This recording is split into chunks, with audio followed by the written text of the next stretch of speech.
다른 얘기를 해보도록 하겠습니다. 바로 우리나라 선수 이야기, 해외파 코리안 리거 이야기를 좀 해볼까 하는데요. 굉장히 많이 갔어요. 황의조 선수도 보르도로 이적을 했고, 이강인 선수, 뭐 정권 선수, 거기다가 조현 선수 얘기 조금 나오고 있고, 여러 가지 상황들이 벌어지고 있는데 여기에 대해서 저희가 또 짚어볼 필요가 있을 것 같아요. 특히 황의조 선수에게 상당히 기대가 지금 크죠. 보르도 같은 경우가 파울로 수자 감독, 이 감독이 포르투갈 출신이고 중국 텐진 감독이었습니다. 네. 그래가지고 우리나라의 빈투 감독하고도 연락을 주고받고 있는 사이고, 황의조 선수에 대해서 얘기를 들었다고 저는 알고 있어요.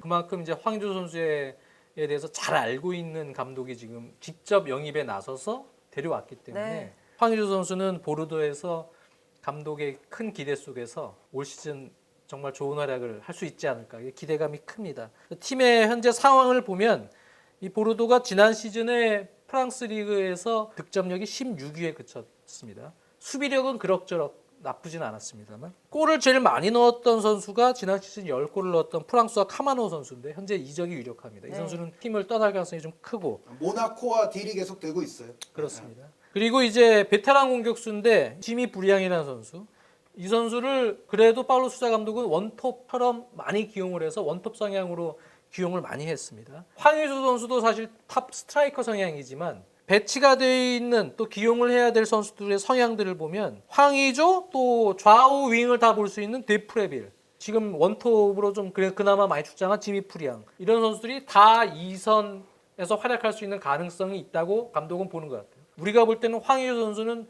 전방 스트라이커 역할을 해야 되지 않느냐 이렇게 보지만, 프리시즌 때 윙포드도 지금 시켜보고 있고, 그리고 세컨 스트라이커로도 좀 활용하는 그러한 또 연습을 시켜볼 것으로 보입니다. 이 감독이 전술적으로는 3백, 3-4-3 운용도 하고 있고, 또 4백에 기반한 여러 전술을 같이 잘 구사하는 감독입니다. 그 상황에서 2선의 어떤 역할에 따라서 유기적으로 선수들끼리도 익스체인징하는 그런 움직임을 통해서 다양한 어떤 공격 전술을 또 원하는 감독이고, 또 선수들 성향도 그렇기 때문에 황의조 선수는 아마 프리시즌을 통해서 여러 가지 테스트를 받을 것 같고요.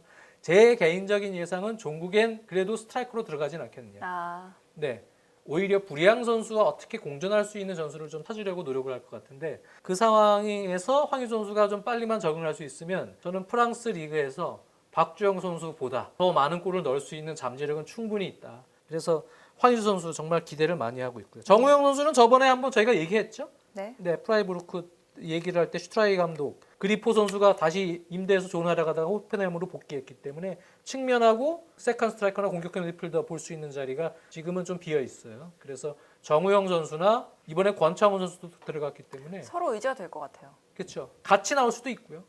다 경쟁자일 수도 있어요. 경쟁자일 수도 있고요. 정우영 선수는 투톱의 세컨 스트라이커 성향처럼도 배치가 될 수가 있고, 측면 윙어, 또 공격형 미드필더처럼 또 배치가 될 수가 있고, 권창훈도 마찬가지입니다. 공격형 미들, 또 측면 좌우 미들이 다 가능하기 때문에 두 선수는 뭐 프라이부르크에서 이제 공존을 어떻게 하느냐의 문제인데, 우리는 즐겁게 지켜보면 되고요. 이왕이면 이제 같이 선발로 나오는 경기가 좀 많았으면 하는 것이 바람이죠. 프라이부르크는 기본적으로는 이제 4-4-2 포메이션을 활용을 하고 측면을 이제 중시해왔던 팀입니다. 그러니까 이 프라이부르크의 그런데 4-4-2에 있어서 말씀하신 대로 권창훈 선수라든가 정우영 선수가 모두 사실 뭐 세컨 스트라이커로도 들어갈 수는 있어요. 그런데 기본적인 지금 이 프라이부르크의 명단을 제가 봤을 때는 페테르센 선수가 일단 공격수 한 자리가 있고요. 그리고 또 한 자리 공격수로 이제 투톱이 같이 들어올 선수가 루카 발드 슈미트라는 선수가 있어요. 이 루카 발드 슈미트 선수가 이제 얼마 전에 21세 이하 유럽 선수권에서 득점왕에 올랐던 선수예요. 그래서 어떻게 보면 이제 독일에서, 그리고 이 팀에서도 상당히 이제 푸시가 들어갈 선수거든요. 그래서 현실적으로 보면 페테르센과 발드 슈미트가 뭐 부상이나 이런 문제가 아니고 건재한 상황에서는 제 생각에는 권창훈 선수와 정우영 선수는 스트라이커 쪽은 자리가 없을 수도 있다. 그런 상황이면 결국은 이제 좌우 측면 윙어 자리인데, 쪽이 제일 확률이 높겠네요. 이 자리들은 권창훈, 정우영 선수가 상당히 희망이 있습니다. 왜냐하면 일단 요 자리에 들어올 수 있는 선수들이 야닉 하버러라는 선수가 있고요. 그리고 이제 롤란드 살라이 선수가 있는데, 이 하버러 선수가 최근에 이제 프리시즌 기간에 얼마 전에 부상을 당했어요. 네. 그래서 어떻게 보면 이제 시즌 초반부나 이럴 때는 권창훈이라든가 정우영 선수의 기회가 그만큼 늘어나는 거고 이제 롤란드 살라이 선수도 중요시할 만한 선수입니다. 그래서 제가 봤을 때는 결국은 이제 이 양 측면 자리가 살라이와 하버러와 권창훈과 정우영 이렇게 네 명이 갈 텐데 제 생각에 좋은 폼을 초반부터 보여준다고만 하면은 제 생각에는 살라이 선수, 하버러 선수의 출전 기회를 오히려 축소시킬 수도 있다. 그래서 경쟁은 있지만 우리 두 선수가 모두 충분한 희망을 갖고 있는 그런 프라이부르크의 상황이라고 생각입니다. 네, 뭐 정우영, 권창훈 선수도 기회가 주어질 것 같고 그래도 황의조 선수도 뭐 중국과 중동에 제한이 있었지만 뿌리치고 이렇게 기회를 찾아서 떠났는데 이강인 선수는 발렌시아가 놓아주질 않네요. 발렌시아는 이적은 시키지 않겠다는 원칙은 지금 가지고는 있어요. 네. 이강인 선수를 어떻게든 보내도 임대로 보내겠다.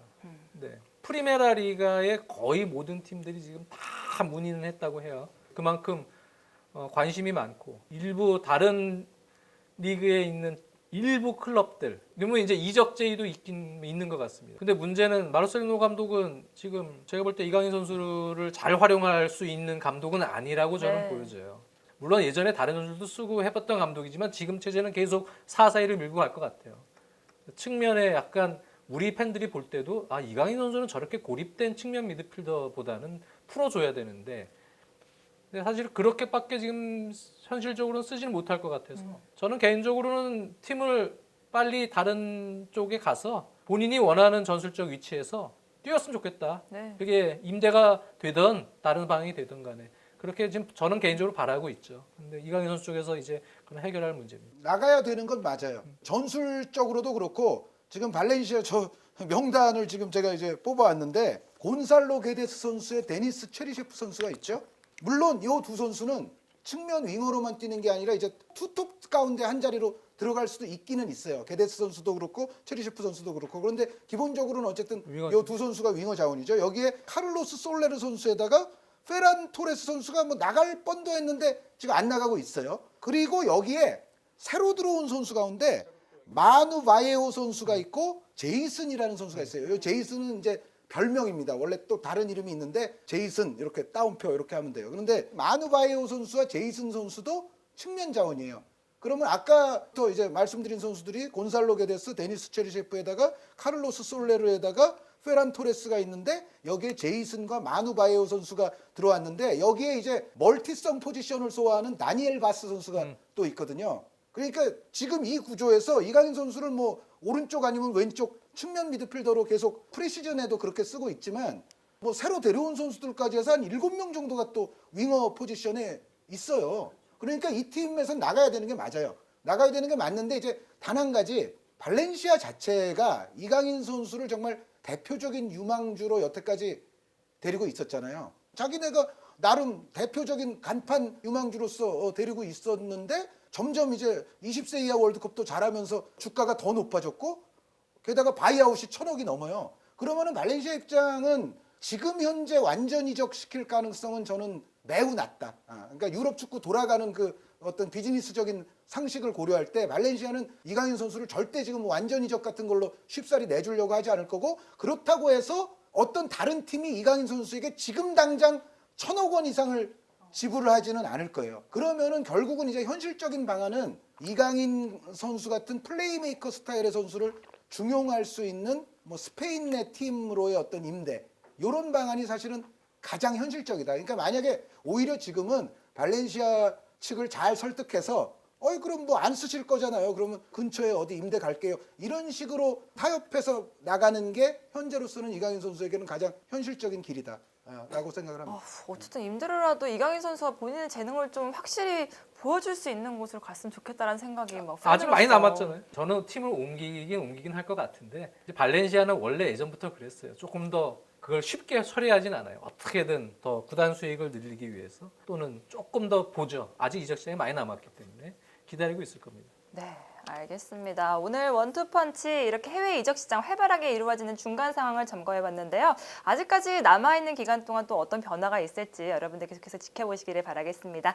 인사드릴게요. 정승주가 10회 연속 올킬하는 그날까지 한준희 장지연의 원투펀치는 계속됩니다. 안녕히 계세요.